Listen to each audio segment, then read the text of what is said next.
बिस्मिल्लाहिर्रहमानिर्रहीम। अस्सलाम वालेकुम नादरीन, आप यूट्यूब चैनल देख रहे हैं। मैं इमरान खान हूँ।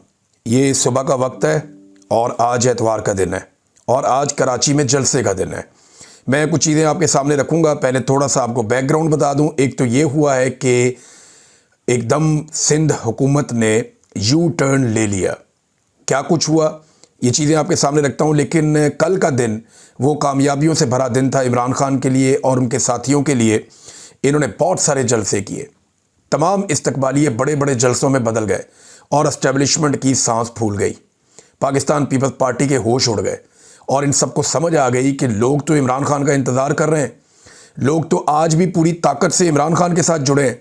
सिंध जिसके बारे में इनका दावा था कि वहाँ पाकिस्तान तहरीक-ए-इंसाफ के पास उतनी ताकत नहीं होगी, वहाँ पाकिस्तान तहरीक-ए-इंसाफ ने अपने झंडे गाड़ दिए। ज़रा सा मौका मिला और पाकिस्तान तहरीक-ए-इंसाफ हर तरफ छा गई। लेकिन उसके साथ ही एस्टेब्लिशमेंट ने और उनके अर्दलियों ने अपनी औकात भी दिखा दी। सबसे पहले क्या किया गया, ये चंद डेवलपमेंट्स हैं, मैं आपके सामने रख देता हूँ। नंबर 1, ताजरों से मुलाकात मनसूख करवा दी गई, जो मुलाकात होनी थी चैम्बर ऑफ कॉमर्स में। नंबर 2, वकला का एक प्रोग्राम भी कैंसिल करवा दिया गया। नंबर 3, वज़ीर आला सिंध मुराद अली शाह से मुलाकात भी कैंसिल करवा दी गई। मुराद अली शाह ने कहा जी पीर को मिलना है, अब वो कह रहे नहीं मिलना। नंबर 4, मज़ार कायद के नज़दीक जो बागे जना पर पुलिस ने धावा बोल दिया, जहाँ पे जलसागाह मौजूद थी, जहाँ पे तैयारियाँ की जा रही थी, मेहमानों, कारकुनों, हत्ता के अरकान असम्बली को भी तशद्दुद का निशाना बनाया गया। बहुत सारी गिरफ्तारियाँ भी की गई। वहाँ पे लोगों की गाड़ियाँ तोड़ दी, हत्ता के सहाफ़ियों की गाड़ियाँ भी तोड़ दी। वज़ीर आला ने यहाँ पे पहुँचना था, अपना प्रोग्राम वज़ीर आला ने मुकम्मल किया, बल्कि बहुत सारे प्रोग्राम वज़ीर आला ने मुकम्मल किए। सुहेल अफरीदी ने पूरी एक तहरीक के अंदर नई रूह फूंक दी और जब वो हैदराबाद से वापसी के लिए निकले, मेरी शाहिद खटक से बात हुई, मेरी शफीउल्लाह जान से बात हुई, मेरी जो जर्नलिस्ट वहाँ मौजूद थे उनसे बात हुई, तो उन्होंने बताया कि हमने ऐसा रिस्पॉन्स कभी सोचा भी नहीं था। हमने खैबर पख्तूनख्वा में ऐसे मनाजिर नहीं देखे जो हमने यहाँ पे देखे, और जिस तरीके से लोग इमरान खान के और उसके कॉज के साथ खड़े हैं, हमारे वहमो गुमान भी नहीं था जितनी ताकत से लोग इमरान खान के साथ खड़े हैं और हमसे 4 कदम आगे जाकर खड़े हैं। ये उन सब ने मुझे दावा किया। और उसके बाद जब ये लोग निकले वहाँ से 12 बजे के बाद, यानी ये थोड़ा सा रास्ता है, बहुत लंबा रास्ता नहीं है, कराची से हैदराबाद लगभग 160-70 किलोमीटर है, तो ये 1.5 घंटे का रास्ता है, मैक्सिमम 1.5 पौने 2 घंटे का रास्ता है। अगर आप तेज़ गाड़ियों पे जाएं तो आप पहुंच जाते हैं, 2 घंटे लगा लें आप। लेकिन 7 घंटे से ज़्यादा ट्रैवल करने के बावजूद ये लोग कराची नहीं पहुंच सके। अभी ये वीलॉग शुरू करने से पहले मेरी इस काफ़िले में मौजूद कुछ सहाफ़ियों से बात हुई, कुछ लोगों से बात हुई, और उन्होंने मुझे बताया कि अभी भी 20 किलोमीटर के करीब कराची रहता है, यानी कराची पहुंचने में अभी हमें मज़ीद टाइम लगेगा। और इस काफ़िले ने कई रास्ते बदले हैं, यानी पहले एक रास्ते से, फिर दूसरे रास्ते से, फिर तीसरे रास्ते से, फिर कई मरतबा सुहेल अफरीदी गाड़ी से उतरे, उन्होंने उतर कर रास्ते खुलवाए। 1-2 जगह पे जो सुहेल अफरीदी के साथ MNA मौजूद हैं, जो MPAs मौजूद हैं, जो मिनिस्टर्स मौजूद हैं, उन्होंने रास्ते खुलवाए। वो मैं देख रहा था एक कंटेनर वाले से शाहिद खटक ने चाबी निकलवा के कंटेनर हटवाया और रास्ता खुलवाया। पुलिस वालों से जब सहाफ़ियों ने पूछा कि आप ये रास्ते क्यों बंद कर रहे हैं, तो उन्होंने कहा जी हमें हुकूमत की जानिब से हुक्म आया कि हैदराबाद से कराची आने वाले रास्ते बंद कर दिए जाएँ। जब तमाम मेन रास्ते बंद हो गए तो फिर कच्चे रास्तों पे उतर गए ये लोग और सुनसान रास्तों पे पड़ गए। अब एक सूबे का वज़ीर आला और उसके साथ उसके साथी, और वो कच्चे पक्के रास्तों पे जा रहे हैं और बड़ी मुश्किल से कराची की तरफ आगे बढ़ रहे हैं। हर 2-4 किलोमीटर के बाद रुकावटें आ जाती हैं, फिर उनको अबूर करते हैं। पहले मोटरवे पे नहीं चढ़ने दे रहे थे, फिर उतरना मुश्किल बना हुआ था। वो करते कराते बड़ी मुश्किल से अब कराची के करीब पहुँचे हैं। और अब मैं आपको ये बता दूँ, जब मैं ये वीलॉग कर रहा हूँ तो मेरे पास जो इत्तला है कि वो कुछ देर में उस जगह पहुँच जाएंगे जहाँ सुहेल अफरीदी ने स्टे करना है। यानी जो 2 घंटे का रास्ता है वो 7-8 घंटे में मुकम्मल करने के बाद सुहेल अफरीदी अपने काफ़िले के साथ उस मुकाम पे पहुंच गए जहां उन्होंने स्टे करना है। अब यहां से उन्होंने जाना है मज़ार कायद पे। तो सवाल ये पैदा होता है कि मज़ार कायद पे जाने से रोका जाएगा? आप कैसे किसी रहनुमा को मज़ार कायद पे जाने से रोक सकते हैं? ये तो आप कर ही नहीं सकते। ये तो बेशर्मी की एक आला तरीन मिसाल हो जाएगी ना कि कायदे आज़म मोहम्मद अली जिन्ना, जो बाबा कौम है, DGI SPR ने थोड़े दिन पहले कहा कि हमारा वो बाप है। हालांकि नाफरमान औलाद की तरह उन्होंने उस प्रेस कॉन्फ्रेंस में सियासत में मुदाखलत की और अपने हलफ की खिलाफ वर्जी की। मगर उन्होंने कहा तो बाबा कौम के मज़ार पे जाने से वो एक ऐसी पॉलिटिकल पार्टी जिस वाहिद पार्टी के पास मैंडेट है अपने सूबे में, उसके वज़ीर आला को कैसे रोक सकते हैं। और अगर आप बाबा कौम के मज़ार पे जाने से रोकेंगे तो फिर आप खैबर पख्तूनख्वा को क्या पैगाम देंगे, आप पश्तूनों को क्या पैगाम देंगे कि आपके वज़ीर आला को हम बाबा कौम के मज़ार पे भी नहीं जाने देते। ये बड़ा सवाल है। और इसके बाद जलसा गाह में क्या ये लोगों को आने से रोक पाएंगे? इन्होंने जब गाड़ियां तोड़ी, कारकुनों को मारा, वहाँ टॉर्चर किया, गिरफ्तारियां की, तो कुछ देर के बाद लोग निकल कर भी आ गए। फिर लोगों ने वापस टॉर्चर किया, लोगों ने पत्थर चलाए, पुलिस की दौड़ें भी लगी हैं। अब कभी पुलिस का कंट्रोल होता था, कभी लोगों का होता था। तो ये आंख मचोली के अंदर सुबह हो गई। और आज अभी मेरी इतला के मुताबिक कुछ देर के बाद पाकिस्तान तहरीक इंसाफ अपनी एक अनाउंसमेंट जारी करने वाली है। जो मेरे पास इंफॉर्मेशन है उसके मुताबिक वो जलसा कैंसिल नहीं करेंगे। वो जलसा गाह में जाएंगे और जलसा करने की कोशिश करेंगे। उन्हें जहां रोका जाएगा वहां भी कर सकते हैं, लेकिन ये सब कोशिश करेंगे कि जलसा गाह में पहुंच जाएं। अगर तो कराची आज निकल आया, देखिए इम्तिहान कराची का है, कराची को ये मौका रोज नहीं मिलेगा और कराची के कंधों पे पूरे पाकिस्तान का बोझ आन पड़ा है।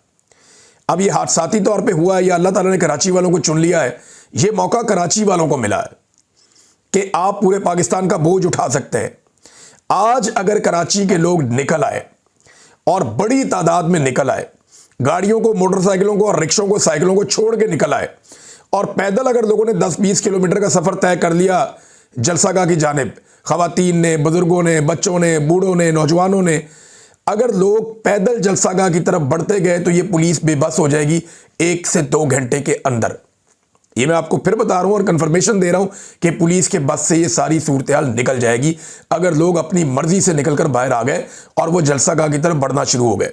क्योंकि देखिए 1000, 2000, 3000 बंदों से पुलिस लड़ सकती है, लेकिन अगर बंदे ही लाखों की तादाद में निकल आए, खवातीन, बच्चे, बुजुर्ग सारे, तो फिर कोई नहीं रोक सकता।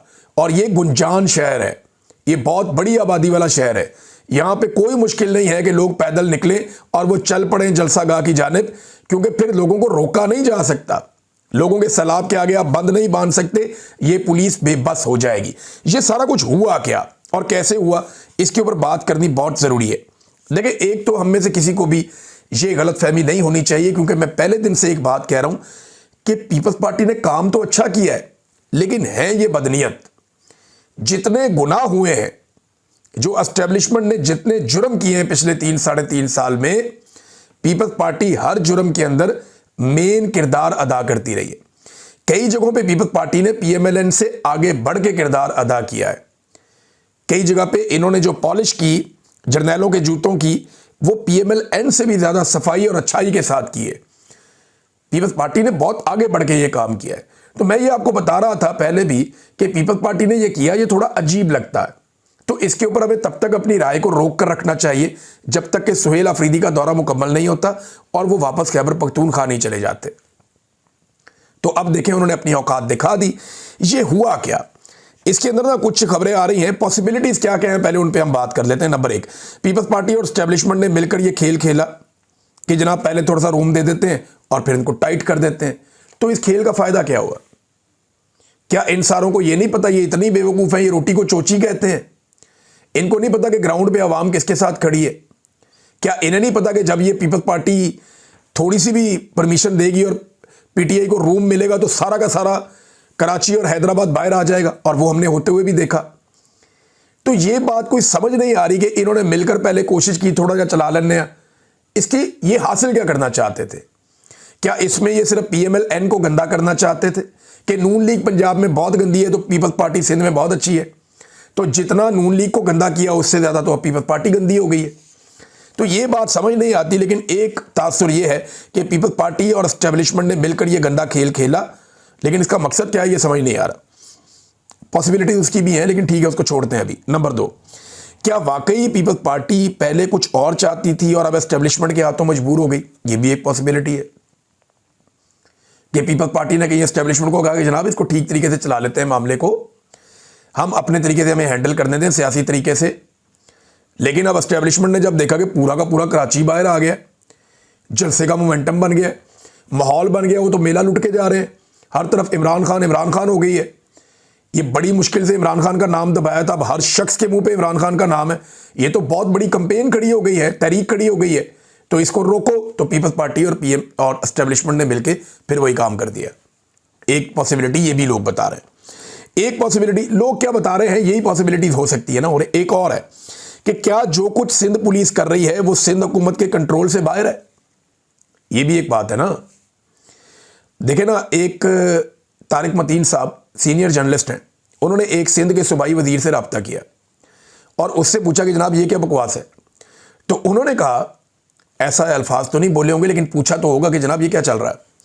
तो उन्होंने कहा जनाब ये हम नहीं कर रहे, ये कोई और कर रहा है।